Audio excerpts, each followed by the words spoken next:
identidad, o qué era la identidad nacional. Y él le dio una respuesta: no tenemos identidad, no tenemos ni amor propio. Era una respuesta bastante cruda, dolorosa, cruel, aparentemente, pero esa es una gran realidad. No tenemos identidad. Eso lo vengo pregonando, predicando hace mucho tiempo. ¿Por qué razón ocurre eso? La absoluta falta de interés de muchas de las autoridades, a todo nivel, no solo las educativas, de poder rescatar tantas obras importantes en donde está sencillamente sembrado el sentido de identidad.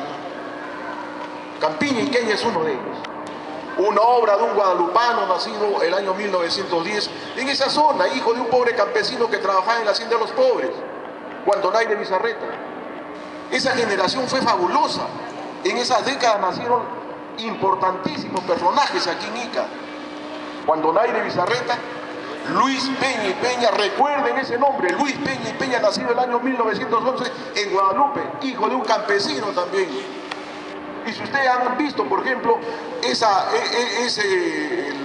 la estatua que existe a Renán Elías Olivera ahí en el óvalo, ese es producto de la autoría y de la construcción y la maestría de Luis Peña y Peña.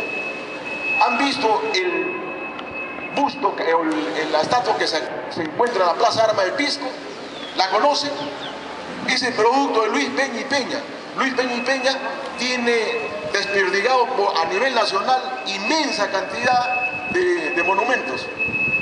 Inclusive esos monumentos que están en el Salón de los Pasos Perdidos, ahí en la zona del Congreso, todos esos corresponden a Luis Peña y Peña, y ese personaje nació en Guadalupe, contemporáneo de Juan Donaire Bizarreta, amigo íntimo de Juan Donaire Bizarreta.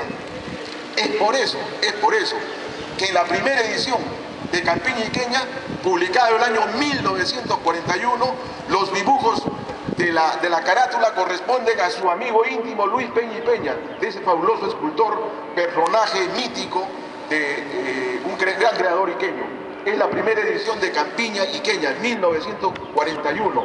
Y esto fue producto de las colaboraciones que realizaba Juan Donaire Bizarreta en el Dominical del Comercio. Fue amigo con los Miro Quesada, con Pedro Benedetto Murrieta y toda esa generación de fabulosos personajes a nivel nacional en Lima. Juan Donaire Bizarreta cursa estudios en una escuelita que la regentaba también otro mítico personaje y profesor de Campiña, Demetrio Mendoza Ramos, y había hasta tercero de primaria, porque en esa época solo estudiaba en estas pequeñas escuelas hasta tercero de primaria. El que quería continuar y culminar su primaria tenía que venir a Ica, a lo que se conocía como San Luisito, San Miguelito, que estaba ubicado donde está ubicado en estos momentos San Miguel, el colegio San Miguel. Ahí estaba ubicado la primaria de San Luis Gonzaga, San Luisito. El colegio quedaba donde está actualmente el Centro Cultural de la Universidad. Recién en el año 1951 se cambiaron a la estructura moderna que existe ahí en San Luis Gonzaga. Y en ese tiempo tampoco no había pues movilidad, no había Panamericana, y el transporte se realizaba en base al ferrocarril. Y él, como vivía en la zona de Guadalupe, no coincidía en el horario que tenía el ferrocarril, no podía venir tarde y mañana, y culminó sus estudios en San Luis Gonzaga en forma internado, porque San Luis Gonzaga tenía internado, hasta el año 1932 San Luis Gonzaga tenía internado. ¿Por qué razón? Porque tenía plata pues San Luis Gonzaga. El Estado no lo mantenía los pagos de los profesores. Ellos tenían su propia economía por las casas, por las haciendas que poseía el colegio San Luis Gonzaga de Ica, que posteriormente fueron desgraciadamente dilapidadas por algunos directores de muy ingrata recordación. Es por eso que, como les manifiesto, San Luis Gonzaga daba alimentación e internado a sus alumnos, y Juan Donaire Bizarreta aprovechó esto. Él quiso estudiar, no había universidad solo en Lima. Gracias a la amistad que tenía por otro gran personaje, Mamerto Castillo Negrón, pisqueño, Manasés Fernández Lancho, nazqueño, grandes personajes de esa época, sencillamente pudo estudiar. Mamerto tenía dinero, era un negro, pero que sus padres tenían dinero. Y le dio la alimentación y el hospedaje para que ahorrara todo su dinero. Cuando Naire Bizarreta trabajaba como profesor en Pisco Playa, ahorró por 3 años y pudo pagar sus 5 años de estudios en la Universidad Católica. Él estudió de esa manera. Viene el año 40 cuando culmina su profesión a enseñar en San Luis Gonzaga. Él ha producido como le digo, la primera edición Campiña Iqueña, la segunda edición, el año 1959, con los dibujos de otro gran personaje, Pedro Luján Mancilla. ¿Reconocen a Pedro Luján Mancilla? Ese artista plástico inmenso, profesor de San Luis Gonzaga. Él hizo esta carátula. La tercera edición es esta de acá. Después han existido varias reimpresiones. Cuando Naire Bizarreta publica el año 87 Leyendas y Tradiciones Iqueñas, Leyendas y Tradiciones Iqueñas, que he visto, por ejemplo, algunas exposiciones que han confundido muchas de las cosas que la atribuyen a Campiña Iqueña corresponden a Leyendas y Tradiciones Iqueñas. El año 88 publica Perro Blanca, producto de la experiencia del internado, las travesuras que realizaban como estudiantes. Aquí están publicadas, en este documento, un libro similar con esas mismas experiencias. La escribe Manasés Fernández Lancho el año 1960 en San Luis Sánicas. No sé si habrán leído o conocerán ese texto, que es también fundamental para conocer sencillamente cómo era el comportamiento, cómo era la conducta y las costumbres de esa época. Las costumbres de esa época que lamentablemente hace tiempo se han perdido. El año 60 publica este texto sobre la Beatita Humay, sobre Luisa de la Torre Rojas, nacida el año 1950, el 21 de julio del año 1819, la Beatita Humay, que es muy conocida. Bueno, don Naire Bizarreta tiene tanto que hablar, yo no quiero cansarlos, pero voy a seguir atreviéndome a poderlos hostigar. Miren, don Juan Donaire Bizarreta sencillamente es el símbolo de nuestra literatura. Es donde están concentrada la mayor identidad comiqueña. Lamentablemente sus libros ya están agotados hace mucho tiempo. Él nos habla, por ejemplo, en Campiña Iqueña, y comienza por quien considera el fundador, el creador, el iniciador de Guadalupe. Ese personaje expulsado de Centroamérica, ese sacerdote franciscano que llega el año 1831 al puerto Callao, expulsado de Centroamérica. Lo iban a fusilar, pero no se atrevieron a hacerlo porque era un hombre grande, reconocido por la población. Lo expulsan y llegas a Callao con una canastita, dice, o un busto de una imagen de un niño, o una Virgen de Guadalupe y una Biblia. Así llegó Fray Ramón de Roja al Callao el año 1831. Había conocido a Juan José Salas, que había sido expulsado en determinado momento en Centroamérica, y se había impresionado de esa capacidad. Cuando lo conoce, que estaba en Lima, lo invita a Ica, y él llega a Ica un 2 de abril del año 1835. Llega Fray Ramón de Roja y estuvo solo 4 años, hasta el 19 de abril del año 1839, que muere. Solo 4 años y produjo todo lo que produce. Él hizo el sembrío de cruces. No es una duna cualquiera, no es así. No es una duna cualquiera. Los sacerdotes franciscanos tenían la misión de hacer el catecismo, las misiones que llamaban. Estaban 15 días en un pequeño poblado, y al culminar eso, para recordar la imagen de Cristo, sembraban una cruz sencillamente en una huaca, para reemplazar, digamos, la bendición de los antiguos en una huaca. ¿Han visto, por ejemplo, esa cruz que está en Chilpato? ¿No está en una huaca? O en un encuentro de camino. Dice que el encuentro camino es un lugar en donde se puede invocar al demonio para realizar un pacto. Ahí sembraban una cruz. Así lo realizaban. Fueron sembradas en cerca de 50 años 58 cruces en todo el Valle de Ica, desde Chincha hasta la zona de Carmenalto, en Ayacucho. Se sembraron cruces, los franciscanos. Existen testimonios de ellos. Hay libros sobre ese tema. Por ejemplo, les menciono uno de ellos. el padre Félix Sáenz Díez, el año 2005, publicó Los franciscanos en Ica, los franciscanos. Ahí está toda esa información para el que tenga curiosidad de poder investigar más. Las cruces las sembraban en lugares muy estratégicos, de acuerdo a la visión que tenían. Era para reemplazar las religiones de los antiguos, decían los que vinieron con la cruz y la espada. Bueno, no me quiero extender y si hubiera una pregunta, espero responderla. En mi asiento o acá si desean, ¿no? ¿Haga alguna pregunta en relación al tema? Por favor, pregunten los profesores si desean alguna aclaración, una información adicional. Sí, profesor. El doctor Maracel Fernández Lancho de Nazca tiene como continuador de lo que significa redacción Josué Saúl Lancho Rojas. Sí, sí lo conozco, José Lancho Rojas. Él es autor de los Pupios de Nazca, la escritura incaica. Sí, sí, sí. Sí, tengo varios libros él está vivo. Él debe ser 60 años aproximadamente, claro. Sí, tengo obras de José Lancho Rojas. Claro, tengo varias obras de José Lancho Rojas. Y de Manasés tengo todas, ¿eh? Tengo todas. Cuando desea, le invito a mi biblioteca que está ubicada en Pasaje Díaz 152. Cuando usted desee, profesor, ahí podemos conversar de estos temas. ¿Alguna otra pregunta, por favor? Niños, ¿alguna pregunta en relación a Juan Donaire Bizarreta? Ustedes que estuvieron preguntando, hagan la pregunta que deseen. De repente la conozco. La de los años. Perrolandia sería bueno que aclares.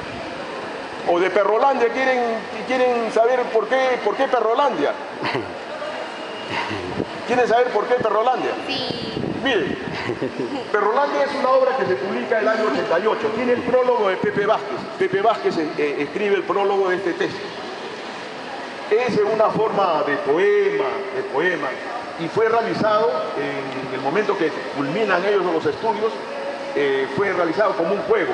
Y lo atesoró mucho tiempo, se volvieron a encontrar 40 años después, y los amigos de la promoción le decían, bueno, publique ese libro, y el libro salió así como fue escrito. Ahí le narra, por ejemplo, el título de ¿Por qué Perrolandia? El año 1932, el internado, como venganza, el director de ese momento, como venganza en contra de los alumnos que le habían hecho una huelga, a los estudiantes, al director de ese año le habían hecho una huelga, como venganza el año posterior le suspendió el internado, aduciendo que existía crisis. Entonces muchos de sus estudiantes que venían pues de las cabezadas, o sea los estudiantes serranos como dicen, de las cabezadas venían de Pisco, de Chincha, de Nazca, ahí estaba Manasés y su hermano también, el hermano de Manasés.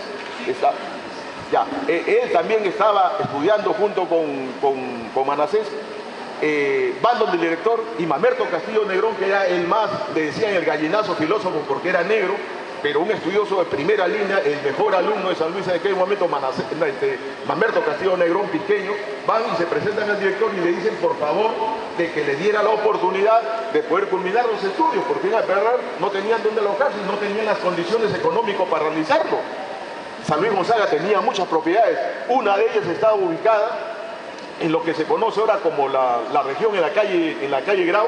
No hay un lugar en donde son ocupadas por oficinas de la región. Toda esa estructura correspondía a San Luis Gonzaga y estaba totalmente clausurado. Y no era, la estructura no era así, había unas puertas de madera, yo las he conocido. Y ese lugar, como estaba abandonado, era refugio de los perros. Ahí todos los perros vagos se refugiaban. Le dieron la autorización, le dieron las llaves, sencillamente ellos limpiaron de las pulgas, de los insectos que había, y ahí habitaban. Y el que encabezaba era Mamerto Castillo Negrón. Allí ocurren todas esas travesuras que están contadas en este libro. Perrolandia. Manasés Fernández Lancho, en su libro San Luisiánica, publicado el año 1960, habla lo mismo, pero él lo manifiesta en forma de relatos y en prosa. Esto está en verso. Esto es